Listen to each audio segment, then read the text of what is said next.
Now, since independence 65 years ago today, Nigeria has been in the grip of either irresponsible civilian rule or its progenitor, brutal military dictatorship, both styles of government plunging the country into never-ending crises, from civil war and military coups to large-scale officially sanctioned corruption and electoral fraud. It's left tens of millions of Nigerians impoverished beyond description, and the country infrastructurally broken, with its international reputation in tatters. You'd think that after all that, Nigeria would have learnt its lesson, having achieved a measure of democracy for the last 25 years. But far from it, good governance has proved an elusive goal, and the country is as corrupt and as disunited as ever. So insecurity is thriving, with many bouts of violence occurring and recurring across the country and steadily forming a threat to national security. Add to this the issue of ethnic rivalry and deep tribal distrust, and you've got another potentially destructive layer of complexity, with no clear route to resolving the problem, especially given the lack of trust in the justice system, the state institutions, and the politicians. So, 65 years later, whither Nigeria? Well, to help us take stock of where we've been, where we are, and where we're headed, I'm joined now in the studio by a cross-party panel of politicians. The Deputy National Secretary of the ruling APC, Akinsiju, the Deputy National Publicity Secretary of the opposition PDP, Ibrahim Abdullahi, and just outside our immediate studio, I'm also joined by the Publicity Secretary of the ADC Coalition, Bolaji Abdullahi. Gentlemen, thank you very much indeed for joining us on this day. Now let me come to you first, Mr. Akinsiju. As Nigeria celebrates 65 years of independence, is there much to celebrate? Thank you so much, Charles. But I think I should first quickly make a correction. Perhaps you have decided to become a political kingmaker. I am not Deputy National Secretary of the APC. I'm actually just a member of the APC. Okay. Well, the impression I was given was that is what you are, so my apologies. Okay. But let's go on. Well, I think there's much to celebrate. Just like the president made known in his independence address. We have come a long way from 1960, either in terms of our attainments as a country, united, in terms of our attainment for how impactful had been the educational system, in terms of the numbers of universities we have, higher institutions, in terms of secondary schools, we had, in terms of the number of Nigerians that had gone through the walls of educational institutions, in terms of how many health institutions we have, and even in terms of the per capita income of Nigerians. Of course, in terms of what extent we have changed, we have forged a new form of economy, and even as it is in terms of how we are managing our security. And of course now we are talking of a new form of governance. We are talking of a new form of economic relationship between the governed and the people. We are talking of the new form of well-being, of the average Nigerians. And of course, the president made known about the 12 milestones, that his reforms had achieved, either at the level of the ratio of revenue to debt service, the fact that Nigeria has now become a net exporter, because we are earning more from non-oil exports, as it were. The fact that you have more Nigerians, we have our manufacturing companies producing more and, of course, exporting more, even as part of the reforms that have been going on. the fundamentals of the economy is getting stronger. The foreign exchange rate is getting much nearer the reality of what the rate should be, and of course it has creating what we call a macroeconomic stability. And this the vaunted macroeconomic stability we are talking about is not just anecdotal. It is based on empirical evidence. We've seen and we've heard how international agencies, rating agencies had passed vote of confidence, and had endorsed endorsed the reforms that is being carried on, by the president, by the government. And there's a global consensus on the fact that the Nigerian economy is stabilized, and that there is now a growing linkage between the macroeconomic stability and, of course, the micro trend, of the economic aspects.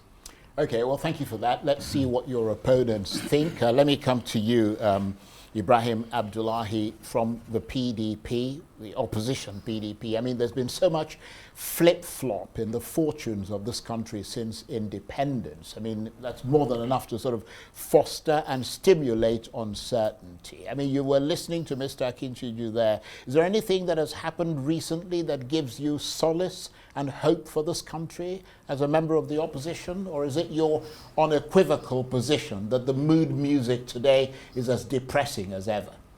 Oh, of course, that is it. It's a very sad narrative for the APC at this time when Nigeria is at the receiving end of economic downturn, political mistrust, civil unrest, untold insecurity, and rooftop inflation. And that is when the APC will be coming to tell Nigerians, or to want to, as usual, attract or make efforts to attract sympathy from Nigerians. I don't think there's any Nigerian left to believe the APC today. We probably may have been hoodwinked in time past, and that was in 2015 to 2019. But by the end of 2023, Nigerians woke up to realize that there's no basis to trust a party called APC. But suffice to say, Charles, for us as a party, we have looked and taken inventory of the activities of the APC since losing power in 2015. At the risk of sounding immodest, we lost power at a time when Nigeria was the third fastest growing economy in the world, next only to Qatar and China, and the fastest in Africa. That was a time Nigerians could literally call Nigeria a country, and one they were proud of. If you choose not only to look at our concession of power in 2015 as one of the greatest achievements to advance democracy, then you will be quick to ask the APC what they are doing with the desperation that we have seen in 2019, which was replicated in 2023, and which is already, underway as we head towards 2025. And the only way to understand that is reconciling the activities, of the APC as far back as a year ago, trying to campaign with the mandate of the nation that they have on their shoulder against 2027. Nigeria is not a happy state today. Nigeria is a shadow of itself. We have seen the retrogression of the economy. We have seen the reversal of fortune at a time when Nigeria was trying to compete amongst the Committee of Nations, as at the time we lost power in 2015. Today, we are described as the a poverty headquarter of the world. It's a sorry state. One of the campaign mantra of the APC in 2015 was security. Insecurity, as it were, at that time was not half what we have today. In fact, it's not 10% of the untold hardship. At the time we lost power, there was nothing to describe as banditry. Nobody knew that word except if you read it in the dictionary. Today, that is what we are contending with.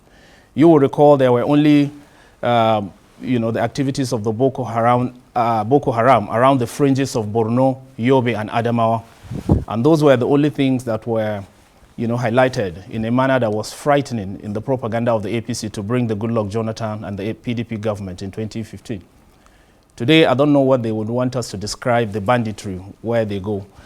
And that reminds me, let me, even though underway, commiserate with the Arise and the Nigerians for losing Somi 24 hours ago, and one of the activities of the APC. And you can see how a promise was cut short by the people who promised to come and, restore security in the country. Well, to be entirely fair, I don't mean to interrupt you. It's not fair to blame the APC for what happened to her. I mean, it's a most unfortunate incident. It's a terrible thing, but there is, I mean, you cannot entirely eliminate crime from any part of the world, including the most advanced economies in the world. So it's not really fair to take advantage of her passing and impose that on the APC. I choose to disagree with you, Mr. Charles, because this was the thing that the PDP was accused of at the time it was happening. The fringe, those I mentioned, the 3 instances that I mentioned of Borno, the 3 states that were in captivity. And as at the time we approached the election, the PDP government was able to, and that was why we even sought for the extension of the election in 2015 by 2 weeks, so that we'll regain the control of the territory to be able to put a democracy. And by the time the elections were carried out, not a single territory was under the captivity of the Boko Haram. So it was a score for the PDP that we were able to put security, and we were working towards achieving a sane environment in terms of security. Yeah, but today, what I'm trying to avoid, I agree with I don't you. want her memory to be turned into a political sort of battleground. But I am also at least not at this stage. No, I agree with you, but I'm also letting you know and reminding Nigerians that this would only happen in an APC government, and APC would say it has provided security. It's not only the case of Somi, Mr. Charles. If you look at the whole country today, is under siege. Talk of the cases of killings in Kwara, where my brother comes from, the former minister and the spokesperson of the ADC. Today, you've seen the killings of monumental proportion in Kwara State. Right. You've seen what is happening in Plateau. You've seen what is happening in Adamawa, in Yobe. You've seen what is happening in Borno. You've seen what is happening in Niger. You've seen what is happening in Kaduna. You've seen what is happening in Kebbi, my state.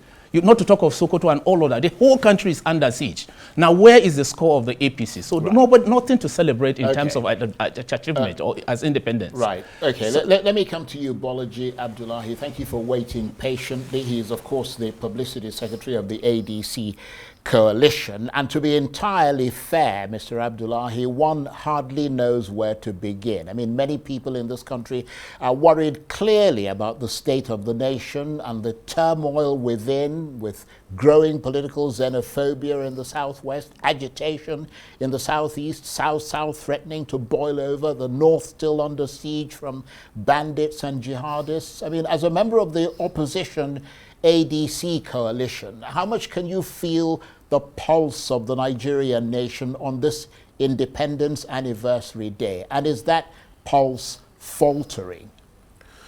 Thank you very much, Charles. I will start by talking about the address of Mr. President this morning.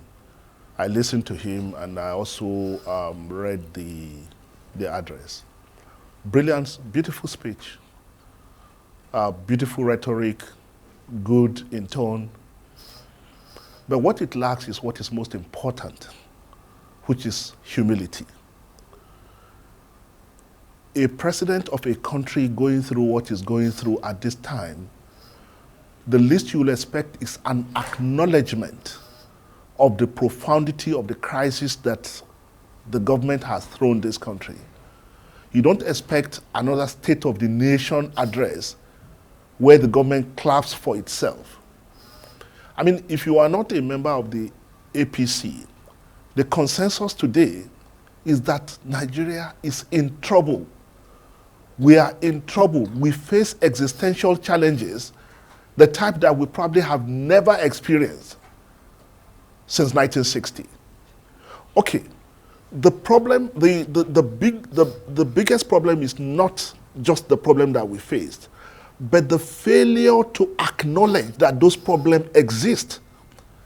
I listened to the president, and his evidence of solving security or tackling security problem is that they have managed to kill some Boko Haram leaders. That's a tragic oversimplification of a very complex problem that is threatening the very existence of Nigerians. You will expect the president to say, I acknowledge this problem exists. And I acknowledge that whatever solution we're applying has not delivered the outcome we expect. And therefore, this is what Nigerians should expect going forward. We didn't hear that. And I was profoundly disappointed, not just as an opposition spokesperson, but as a Nigerian who has a stake in this country. Number two, I had the president say, reel out statistics of glossy economic performance. And at times I had a feeling that the president was probably talking to some international investors or some international agencies somewhere, and not Nigerians. Because when you say the worst is over, what does that mean to an average Nigerian that is still struggling to eat tonight? We don't begrudge the president the right to clap for himself and say the worst is over. Okay, the worst is over. But you must also be able to tell us what to expect. What does that mean? Now that the worst is over, now this is XYZ that Nigerians should expect. Instead, what we hear is government counting numbers. And the evidence that education is better today than in the 60s is that we have more universities. That's ridiculous. Schooling is not the same thing as education. Building classrooms does not mean children are getting education. In the 60s, 70s, 80s, up to the early 90s, the mere fact of attending a school guaranteed that a child will get education. In today's Nigeria, under this government, you can only get education if your parents are able to pay for it. But this is not the problem that the APC has created.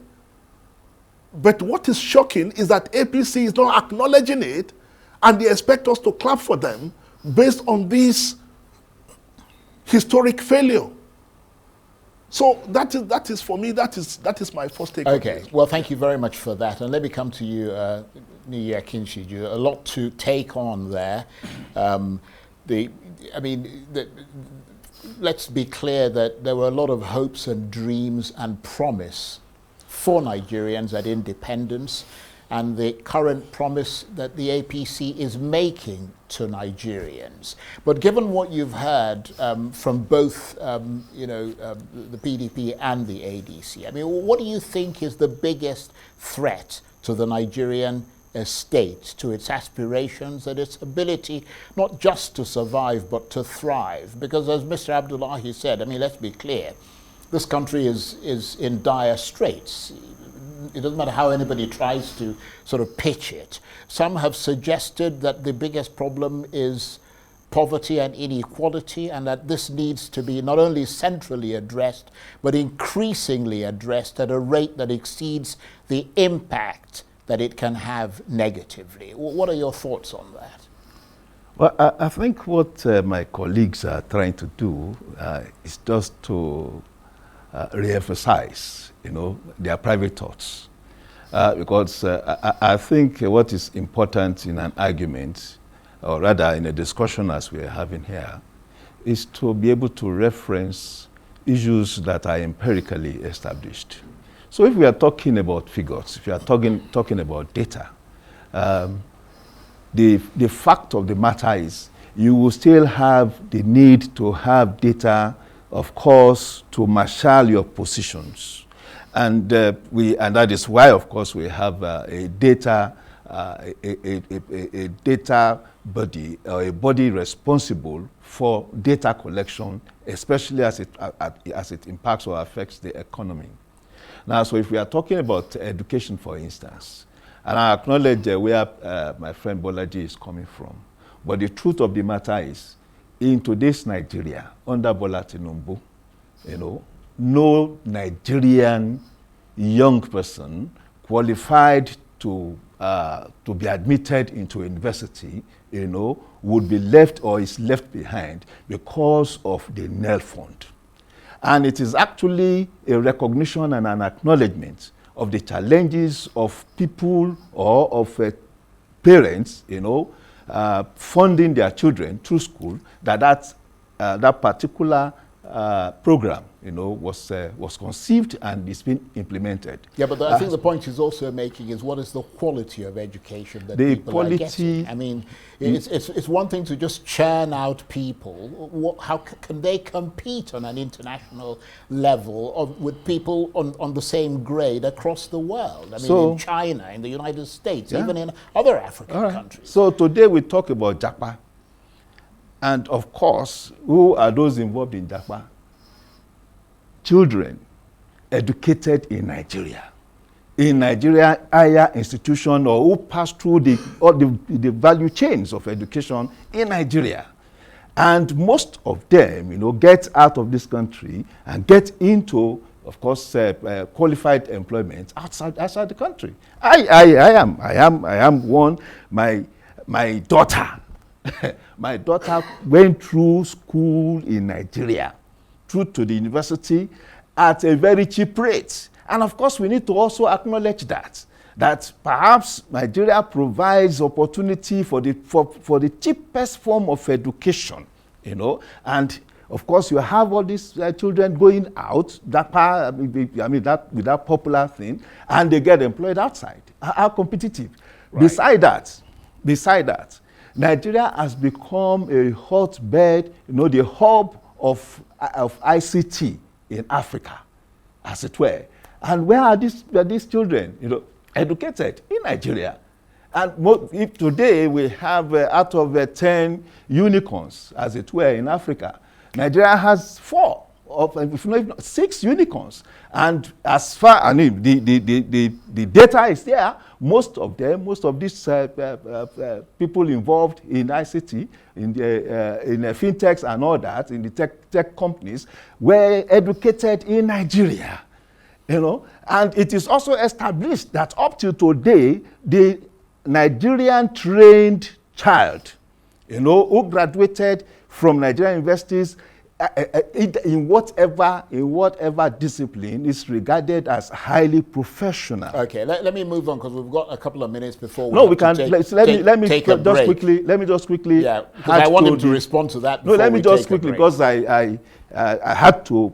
Well, very quickly, yes. Literally 20 seconds. My friend here talked about the poverty, about Nigeria being described as the poverty capital of the world. Can I remind him that as at 2015, when the poverty benchmark, the poverty line, the global poverty line was 1.95, in the world, Nigeria had a population of 85 million people generated during the years of the PDP in government, who could not, of course, spend up to $1.95 a day. It's established. It has a population of poor people generated under the PDP when Nigeria was making so much money. Nigeria made more than $430 billion in 5 years. Right. Okay. In 5 years, and there was nothing the PDP did with it. I have to move on from there, and I'm going to give you a chance to respond before we take a break, Mr. Abdullahi there. Well, for me, it's just simple. With dwindling economy, rising unemployment, growing poverty, and decaying infrastructure, the system cannot but breed social havoc in the nature of increased armed robbery, communal violence, high rate of women prostitution, and other social deviations, as if these are not bad enough. There has always been the intention by this government to suffocate the citizenry through, tax, policies, obnoxious tax policies that we have seen in the last 2 years or so. A clearly anti-people policy. When a regime, assumes that it is indispensable, or it deludes itself into becoming, the only situation or remedy that a nation will have, it only goes to confirm to you that not only are they deluded, but even their policies have accompanied them in their delusion. The honest situation on ground is that a regime commits terror against its citizens when its henchmen go about flouting their ill-gotten wealth in the midst of mass penury, or when a few greedy politicians connive with unscrupulous foreign investors to defraud the nation through import trade, drug trafficking, and currency, as they themselves have not learned any lesson. Rafael Leonidas Trujillo of the Dominican Republic made himself the absolute master of his country, saddled with a surfeit of wealth, drinks, and power. He regarded himself as the indispensable as his indispensable, leader of his country. And his strategies were that if money could not solve a problem, then go on school. But unfortunately, he was killed like a rat by the same forces he had tried to suppress. What about President Barre Menasser of Niger Republic, Idi Amin of Uganda, Nguema of Equatorial Guinea, Nicaragua's Somoza, Sudan's Nemeri, Cuba's Batistuta, Haiti's Papadog, etc.? All these are a few examples of how the inner logic of tyranny generates the nemesis that eventually catches up with such rulers who delude themselves into thinking that they are the wisest in the system. When you come up with policies like we have seen by Tinubu-led APC, and then the citizenry is crying that we are not receiving it the funny way, and you are remaining arrogant and defiant that you have to pursue it either way. Look at the consequence. At the Eagle Square, at the swearing-in, a president comes and withdraws the twin policies that he came up. It's what the consequence of what the country is contending with, as it were. The withdrawal and the floating of naira, the withdrawal of subsidy, which in any case they are paying by the corner. How fraudulent. In any case, right. Nigerians are there to judge by 2027. When you marry two wives, you will then be in the position to know which of them is better. I like that. Well, on that note, that we shall take a short break. You're watching Arise Prime Time. Plenty more still ahead as we continue our assessment of Nigeria 65 years after independence. Stay with us. Welcome back to Arise Prime Time, where we offer perspectives on the news and talking points of the day. I'm Charles Anyagolu. So today, Independence Day 2025 should be Nigeria's big day of democracy, as the country marks 65 years of independence. But is democracy in this country actually under threat, as many members of the political and civic opposition and civil society groups claim?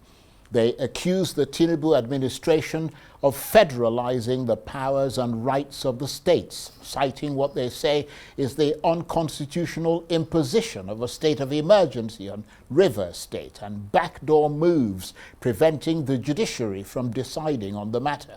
So given all that and more, could it be said that democracy in Nigeria is at worst under threat and at best under stress as the country turns 65?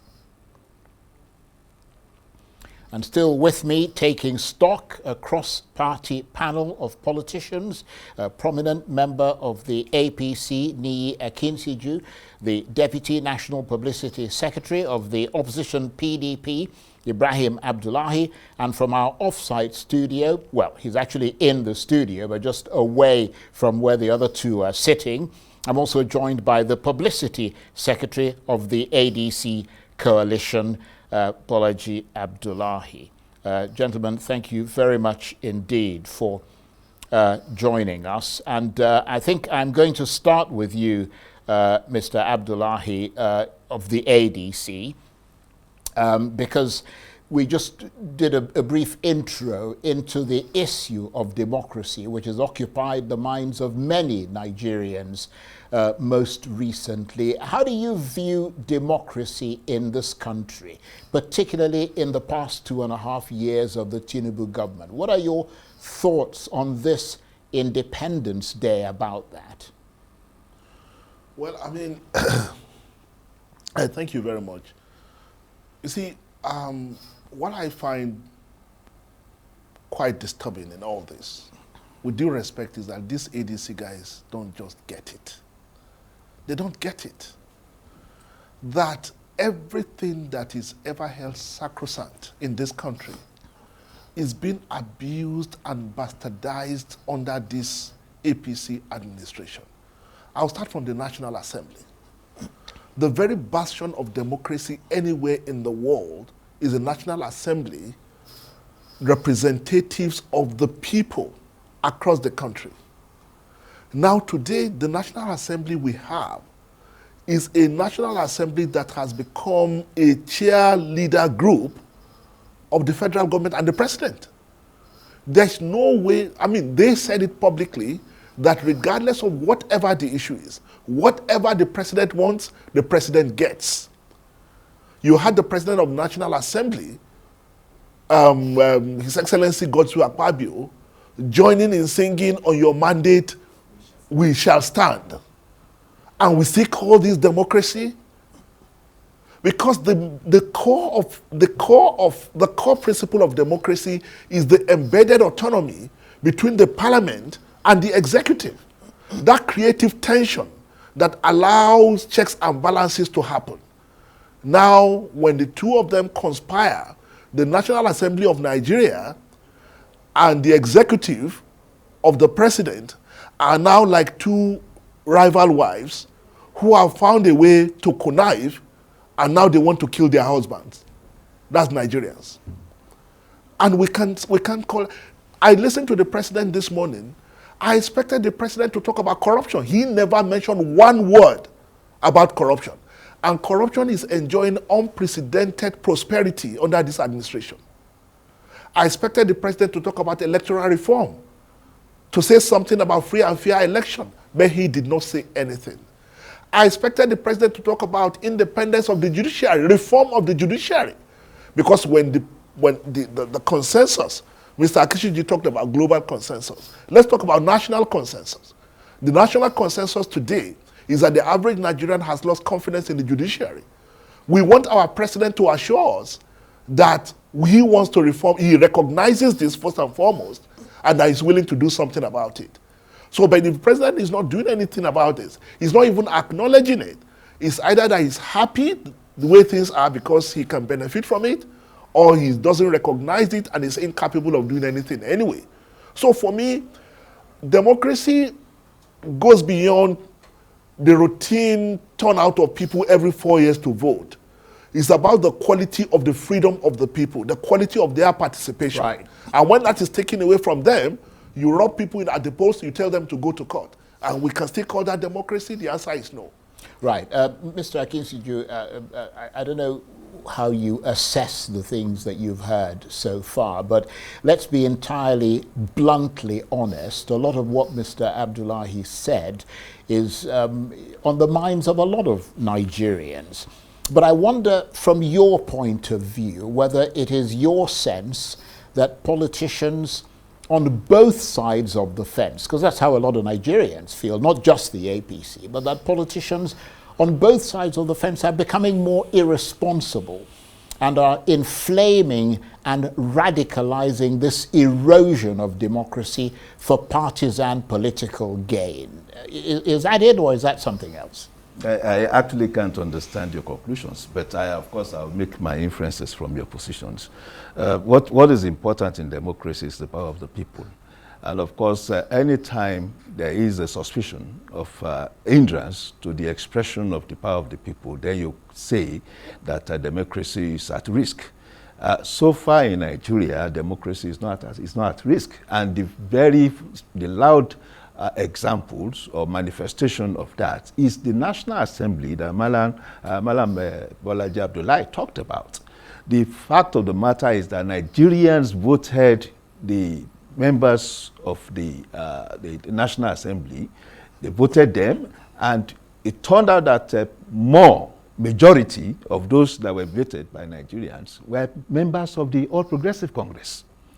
And to that extent, we have an understanding in the All Progressive Congress that the two important arms of government, the executive and the legislative arms, are one single unit. They complement one another. And to that extent, it is important that a robust relationship, is established in a way that it will, whatever the production and the productivity of that relationship impact good governance and, of course, impact the Nigerian people, either directly or indirectly. So we cannot in any way, of course, describe the relationship, the robust cooperation that is ongoing between the executive and the legislative arm of government, as any form of threat to democracy. That is one. And of course, two, you talked about Rivers State. Even today, we see what had returned the kind of peace, the kind of substantial relationship of prospect of prosperity that we see in Rivers State. Of course, because the president took a critical strategic step to reduce tension that was on the rise at that time. I think the issue with that is the constitutionality of the step that he took, and the need for that constitutionality to be determined by a court of law, and that never happened. So, well, it's the responsibility of stakeholders in that milieu, to make sure that the Constitution is properly interpreted. It is not, I don't understand what you mean. As it is, the Constitution, the President, at his own discretion, determined that this was the kind of intervention he needed to make, and he made that intervention. Of course, as of now, there are more than 40 cases, about relating to that matter in Rivers State. It's still in court, and I think again we should. I don't know how to put it to you directly. You kind of subjectively described the relationship or the maneuvers, between the executive and the judiciary, to say that there were backdoor maneuvers, and I think that is wrong. I said the impression. Yeah, being given it is wrong. It is wrong because there are moves, as much as possible, we should continue to reinforce trust and confidence in the judiciary. The Nigerian judiciary does not belong to any party, and I know over time that the Nigerian judiciary, as much as possible, has made effort, to establish and of course sustain its independence. So if we are talking about the Nigeria that we are in today now, for us, we are talking of the Nigeria of a new order, where the Nigeria of the PDP was the old order, where all manners of things, were happening, and of course, in response to the irresponsibility of that period, the APC was formed. And so far, so good, we have seen a new template in terms of the methodology of engagement between government and the governed. You mean a new template in the last 2 years, or a new template in the last 10 years? In the last 10 years. APC? In the last 10 years, well, going into this last 2 years, right, we are seeing a new shape. But the philosophy had remained the same. The philosophy is that the Nigerian people are at the center of governance, and they should be respected and they should be dignified, and that the Nigerian people, the parties that had generated so much poor people, in the Nigerian economic space, will no longer have the confidence of the Nigerian people, so that we have a government that is now directly addressing the issue of poverty. And how do you do that? You do that again by changing the economic model. Right. If you are talking about corruption, for instance, how do you want to place corruption derived or derivable from a fuel subsidy regime? How do you want to place corruption derived or derivable from foreign exchange windows that were harmonized? The reforms, that impacted those two areas of our economic life are enough, to even reduce by a vast extent the issue of corruption in Nigeria. We are aware of when naira was 200 something naira to $1, or 400 something naira to $1, and only an exclusive number of people could access it, and they'll collect that millions of naira, millions of dollars, and go and sell in the black market, making a difference of like 300, 350, right, okay. 400 well, naira. I've got to move on to hear it from the other side, because you made some pointed remarks about the PDP, and we have a spokesperson from the PDP here. And whilst taking that on board, Mr. Abdullahi, the main focus of this section was on democracy. And some have suggested that this APC government is dismantling those pillars of democracy piece by piece by allegedly going after the press, going after the independence of the judiciary, and going after the political opposition and civil society groups, and indeed anyone who opposes them. That suggests, from the point of view of the people who are making those allegations, that democracy in this country is on the back foot. Is that how you see it? That's exactly how we see it. We even see it worse than that, Mr. Charles. If you talk about democracy, or what separates a people, the liberation that the people will enjoy if they were in a system called democracy, is far from what obtains today. You see, economic exploitation, political domination, social degradation and cultural subjugation, which clearly are features of colonialism, are exactly what Nigeria as a nation is contending with today, as it were. These people have chosen, to suspend democracy completely from its operation. And it depends on how you choose to look at it. When you have a political class that has lost vision, that is, if it ever had any, a civil service that is effectively inefficient, a judiciary that has been browbeaten into impotence, and a traditional institution that has become a historical calamity, all no thanks to APC. This is within the last 10 years, but aggravated within the last 2 years plus by the Tinubu-led APC. You can then imagine the consequence that Nigeria as a nation is facing today. All of these things are things we shouted, at the rooftop. He was talking about River State. Even in their government, the second most important citizen in the government, the vice president, recently alluded to the fact that similar situation was at the disposal of the PDP in 2014-15, at the heat of the Boko Haram, when the then president, Goodluck Ebele Jonathan, sought the advice of the then speaker and the Attorney General of the Federation, Adoke, as to the constitutionalities of his powers to exert influence and suspend the then governor. But he was refrained from doing so by voices of wisdom and by the provisions of our extant laws.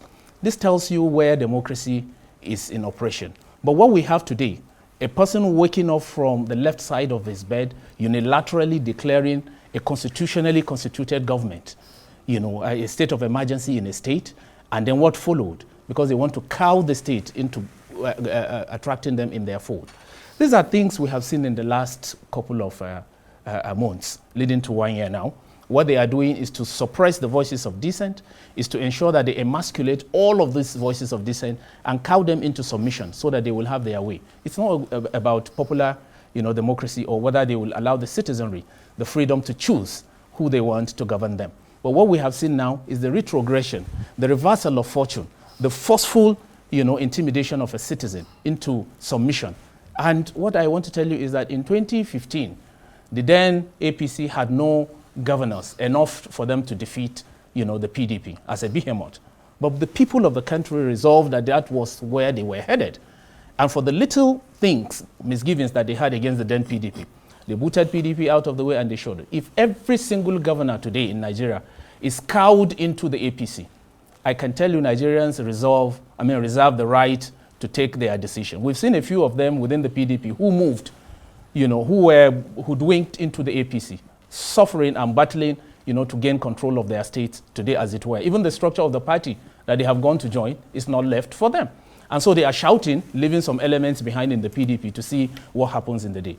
What we are contending with today is an army of occupation, not Democrats, masquerading in the garb of democracy, right. Trying to foist a very strange system that does not exist anywhere in the world on Nigerians. Well, we've got literally 2.5 minutes left. And Bolaji Abdullahi, you are in a relatively new party when it comes to governance, because you haven't actually held the reins of power as members of the ADC coalition.